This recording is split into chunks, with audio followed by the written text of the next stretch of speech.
রাধে রাধে, কেমন আছো সবাই? আশা করি ভালো আছো, আমিও ভালো আছি। তো আগের দিন ঝড় বৃষ্টি হয়েছিল, তোমরা সবাই জানো। এই বৃষ্টিটা আমার মনে হয় সব প্রতিটা জায়গায়ই হয়েছে।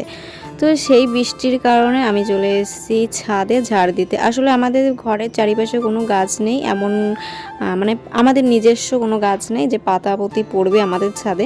অন্যের বাড়ির গাছের পাতা এসে আমাদের বাড়িতে পড়ে। তো কিছু করার নেই, এটা গ্রামের বাড়ি হয়েই থাকে। তারপরে দেখতে পাচ্ছ পাশে কত বাঁশঝাড় আছে, সেই বাঁশঝাড়ের পাতাও এসে পড়েছে। তো ঝড়ের সময় ঝড় উঠবে, গাছের পাতা পড়বে, এটা তো স্বাভাবিক। ঝড়কে তো আর মানা করা যাবে না যে আমার বাড়ির ছাদে এসে পড়িস না।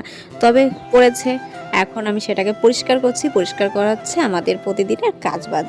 তো অনেক দিনই আমার ছাদটা পরিষ্কার করা হয় না। তারপরে ভাবলাম যখন আজকে ঝড় টড় হয়েছে তো যাই পরিষ্কার করে আসি, তাহলে আমার কাজটাও হয়ে যাবে।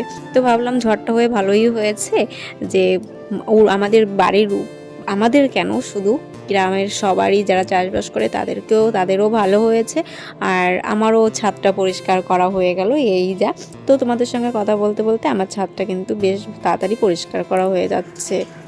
মাঝে মাঝে ভাবি যে ফেসবুকে কোনো কাজই করব না, কারণ ফেসবুকে কাজ করে এখন কোনো লাভ নেই। আমি যা দেখতে পাচ্ছি, কারণ আমরা ছোট কন্টেন্ট ক্রিয়েটার, আর আমাদের কোনো লাভই নেই। যারা বড় তাদের লাভ আছে কিনা আমি জানি না, তাদের নিশ্চয়ই আছে, কারণ তাদের অনেক অনেক ফলোয়ার্স, অনেক অনেক লাইক কমেন্ট শেয়ার ভিউজ অনেক আসে, কিন্তু আমাদের কিন্তু এই জিনিসটা আসে না। তার জন্য মাঝে মাঝে ভাবি যে ফেসবুকটাই ছেড়ে দেবো, কিন্তু তোমাদের ভালো ভালো যে একটা কমেন্ট পাই না, সেই আশায় আমি এই ভিডিওগুলো ছাড়তে হয়।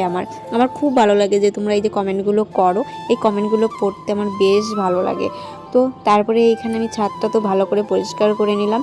আর হ্যাঁ, আজকের ভিডিওটা কেমন লাগলো অবশ্যই জানাবে।